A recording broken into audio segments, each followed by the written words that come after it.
Bai, nondik datorren lanbide argi dugu. Aurrekoan aipatu genuen eta zu zeuk ere gaur aipatu duzu eta horrela da. Baina hala eta guztiz, badaude oinarrizko gauza batzuk ukatu ezinak. Lanbidek egin behar asko ditu, ugari ditu, gaur egun ez dituenak oraindik egiten. Zerbait hobetu dela hilabete guzti hauetan, nik ez dut zalantzan ipiniko, ez dut eztabaida horretan gaur behintzat horretan sartuko. Ez da zaila zerbait hobetzea. Abia puntua hain kaskarra izan da, larria izango litzateke zer ez hobetzea, beraz. Hor utziko dut, ez da gaurko gaia nire ustez.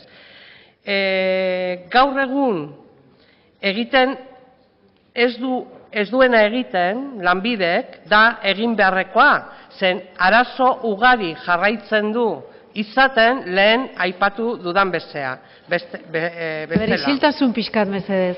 Besteak beste, legea ez du betetzen, aurreratu da, baina araua ez du betetzen. Ez da erantzuten epeetan eta denboran dauden eskariei. Eta hori egin beharko litzateke ez bakarrik borondate onarekin, baizik eta baliabideak ipiniz. Beraz ez da momentua jendea kalean usteko. Esaten duzue, las plazas presupuestarias serían 814, ahora son 500 y pico. Bueno, momentuan gaude, hau da momentua. Sartu ditzagun presupuestetan dauden langile guztiak, kopurua. Azken batean, inork ez du zalantzan ipini beharrezkoak direla. Inork ez du zalantzan ipini lanbide zerbitzu publikoa indartu egin behar dela. Beraz, aprobetxatu dezagun momentu hau, jaso dezagun egoera hori, dagoen errealitatea. Lanik egin gabe daude langile gaur egun lanbiden ez dute lanik egiteko, nik esango nuke alderantziz, lepo dabiltzatela. Ezin iritsi dabiltzatela, jaso dezagun, adostu dezagun sindikatuekin, nola egin behar den. Bakatu Arrondo Anderea, mesedez, isiltasuna, legebiltzarkide bat, hitz egiten ari da, eta entzutet, konversazioak beriaztakit, baino gainentzekoena bai, mesedez, kanpora joan hitz egitea, jarraituen, Arrondoan.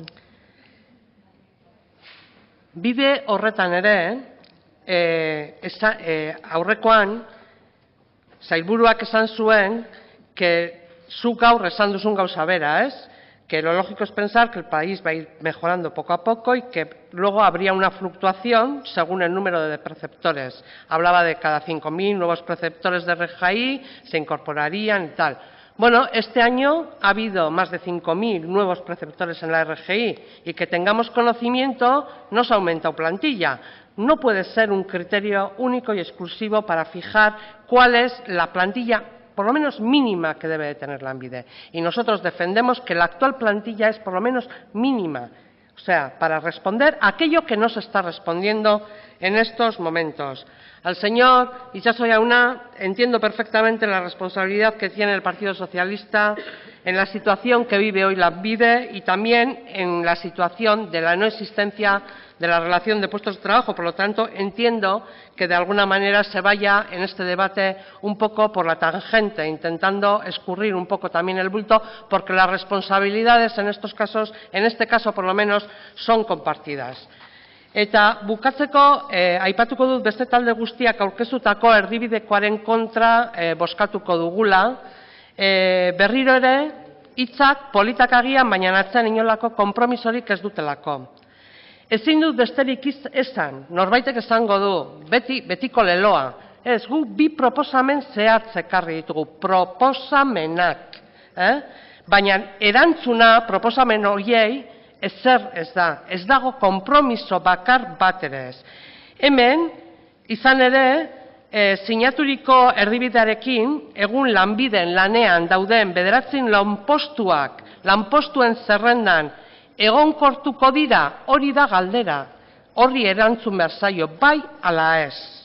Eta bestea, Adeko, Rastan eta gainerakoek, eroso, luze eta zabal eta etekin franko poltsikoratuz, bitartekaritza lana egiteari ateak itxiko dio zuek adostutako erdibideko horrek, bai ala ez. Hori da erantzun behar denak. Eta guk uste dugu ezetz ez delako esaten horrela. Eta maila horretan argiak izan behar gara, irmoki jokatu behar dugu, bestela konturatu gabe, geldituko gara ere, enplegu zerbitzu publikorik gabe. Hori bai, gure kompetentziak defendatuz indar guztiarekin eta epaitegi arrotzen aurrean helegiteak aurkeztuz. Baina zerbitzu publikorik gabe kasu honetan ere bai. Eskerrik